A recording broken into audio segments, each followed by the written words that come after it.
Okey, ni adalah mesin untuk urut tapak kaki dari brand jenama Jintel. Masa aku nak beli dulu pun tak pastilah benda ni sama ada berbaloi atau tak untuk dibeli. Maklumlah bila ada sakit tapak kaki, memang rasa suka diurut tapak kaki.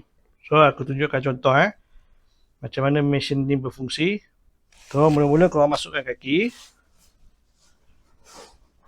macam ni. Kemudian tekan power button.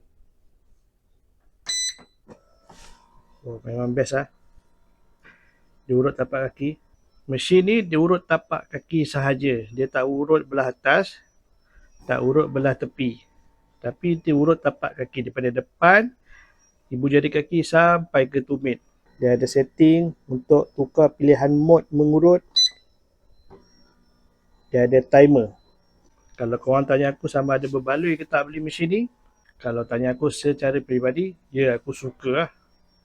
Sekali lagi bila korang ada selalu sakit tapak kaki, beli mesin urut tapak kaki dari Jintel ni, bagi aku berbaloi. Korang berminat untuk dapatkan mesin ni, tekan beg kuning, okey? Bye.